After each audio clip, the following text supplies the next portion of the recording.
बार बार bulletin देखने वाले सभी दर्शकों को चंद्रमोहन कल्ला का राम राम ने क्षमा गणी। आज राजनीति से दूर मारवाड़ के उन फिल्मी सितारों की बात होगी जो मुंबई की चकाचौंध में सितारे बने। कार्यक्रम का नाम होगा फिल्मी सफ़रनामा। कार्यक्रम में आपका दोस्त चंद्रमोहन कल्ला हाजिर है। आज के उस सितारे को जीवनी के साथ जो जोधपुर का जाया जन्मा है और जिसका नाम है शैलेश कुमार। 60 का दशक दस्तक दे रहा था। उन दिनों मुंबई में दो सुंदर चेहरे अलग अलग फिल्म स्टूडियो में चक्कर काटते हुए अक्सर दिख जाते थे। शाम को दोनों मिलते और अपने अपने संघर्षों की कहानी सुनाते। दोनों जल्दी ही फिल्म आकाश पर छा गए। मुंबई में एक साथ फिल्मी सफ़र शुरू करने वाले ये शख्स थे जोधपुर में जन्मे अभिनेता शैलेश कुमार और पंजाब के गांव से आए धर्मेंद्र। शैलेश कुमार को जब बलराज सैनी और मीना कुमारी जैसी दिग्गज हस्तियों वाली पहली फिल्म भाभी की चूड़ियाँ में टाइटल रोल मिला तो धर्मेंद्र ने शैलेश से कहा, तू लकी है यार। बाद में फिल्म काजल में धर्मेंद्र और शैलेश कुमार एक साथ दिखाई दिए। इस फिल्म में मीना कुमारी, राजकुमार जैसे सितारे साथ में थे। इसमें से अपने समय का एक मशहूर गीत शैलेश कुमार पर फिल्माया गया था, जिसे पर्दे पर मीना कुमारी ने गाया था। मेरे भैया मेरे चंदा मेरे अनमोल रतन। धर्मेंद्र और शैलेश की जोड़ी इन दिनों किस तरह एक साथ सक्रिय थी, इसका अंदाज़ा मुंबई की पत्रिका फिल्मी दुनिया के जून 1966 के अंक में छपे एक आलेख की इन पंक्तियों से लगाया जा सकता है। शैलेश कुमार अभिनेता धर्मेंद्र के बाद वह दूसरा अभिनेता है जो तेजी से सफलता की ओर निरंतर बढ़ता ही जा रहा है और जो प्रत्येक दिन शूटिंग में ही व्यस्त रहता है। शायद ही कोई दिन ऐसा हो जब वह शूटिंग ना कर रहा हो। शैलेश कुमार का असली नाम शंभुनाथ पुरोहित था। वे जोधपुर के ऐतिहासिक तापी बावड़ी क्षेत्र में जन्मे बड़े हुए, पढ़े लिखे और वहीं उनकी शादी हुई। वे 1960 में जोधपुर से 75 रुपये लेकर माया नगरी मुंबई पहुंचे थे। परिवार संपन्न था लेकिन शंभू खुददार थे। उन्होंने माता पिता से एक पैसा नहीं लिया। उन्हें शादी में ससुराल से जो सोने की चैन मिली उसे उन्होंने बेचा, जिसके 75 रुपये मिले। मुंबई में मीना कुमारी ने उन्हें फिल्मी नाम दिया शैलेश कुमार। शंभू से शैलेश कुमार बने। इस फिल्म स्टार ने कोई 30 से ज़्यादा फिल्में की। मनोज कुमार के साथ फिल्म शहीद में शैलेश कुमार के काम को काफ़ी सराहा गया और शहीद फिल्म की पूरी टीम को तत्कालीन प्रधानमंत्री लाल बहादुर शास्त्री ने अपने निवास पर बुलाकर रात्रि भोज भी दिया था।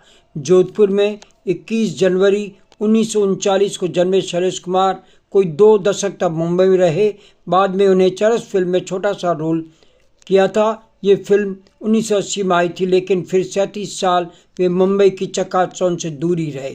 जब भी धर्मेंद्र जोधपुर आते थे तो शैलेश कुमार से जरूर मिलते। धर्मेंद्र जब बीकानेर में लोकसभा चुनाव लड़े तब भी शैलेश के निवास तापी बावड़ी भी गए। उन्हें बीकानेर चलकर उनके लिए वोट मांगने को भी कहा, लेकिन वे नहीं गए। कई राजस्थानी फिल्मों के लिए उन्हें ऑफर आए, उन्होंने इस ऑफर को स्वीकार नहीं किया। वे अपने अंतिम समय में घर पर पूजा पाठ करने लगे, हवन करने लगे। आज वो सितारा जो जोधपुर से बड़े पर्दे के शिखर तक पहुंचा और अंधेरे में खो गया। भाभी की चूड़ियाँ से मीना कुमारी के देवर व बलराज सैनी के छोटे भाई के रोल से अपने फिल्मी सफ़र की शुरुआत करने वाले शैलेश कुमार पर फिल्माया गया गीत कहाँ उड़ चले हैं मरु प्राण मेरे काफ़ी हिट हुआ था। गोल्डन आइज, सीक्रेट एजेंट 077 में उनकी ऊर्जा का प्रदर्शन देखिए, जो लयबद्ध गीत है मैं मर जाऊं पर आधारित है। यह एक ही बी ग्रेड देसी जेम्स बॉन्ड फिल्म है जिसमें मुमताज़ उनकी सह कलाकार है। शैलेश कुमार ने एक स्टाइलिश सीक्रेट एजेंट 077 की भूमिका निभाई।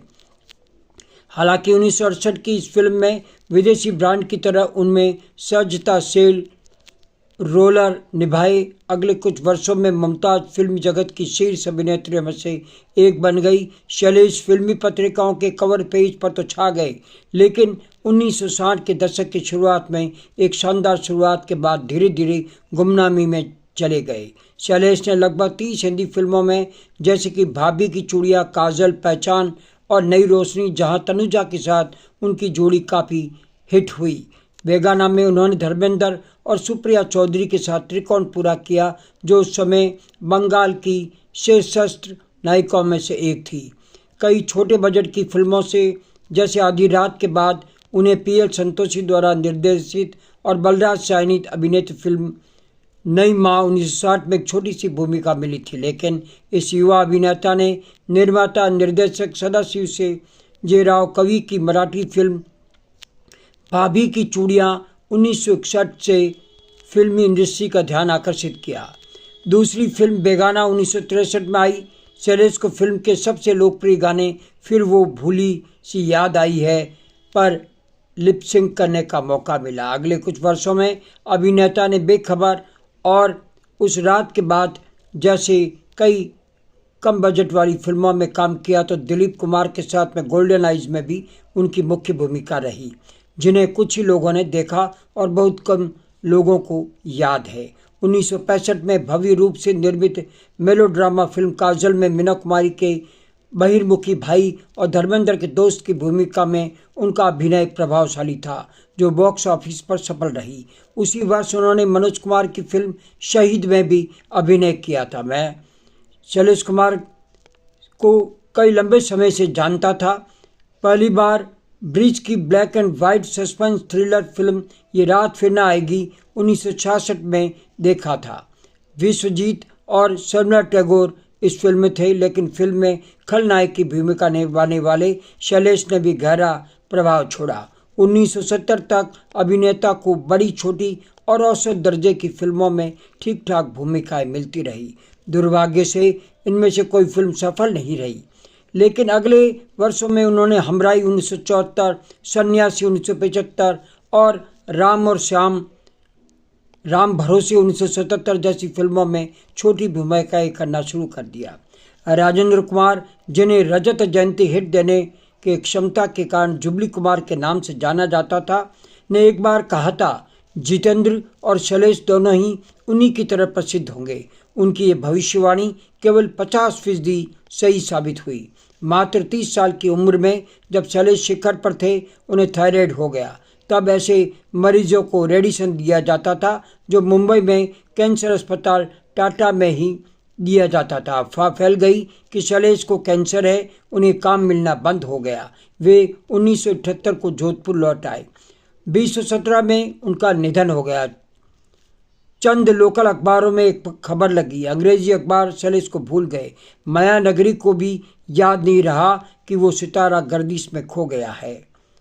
आज हमारा फिल्मी सफ़र यहीं समाप्त होता है और आपको ये फिल्मी सफ़र नामा कैसा लगा आप हमें ज़रूर बताएं, और हम मारवाड़ बुलेटिन में जो बदलाव कर रहे हैं वो आपको कैसा लगा हमें ज़रूर बताएं, और इस चैनल को सब्सक्राइब करें, लाइक करें, शेयर करें और इस चैनल को बढ़ावा दें।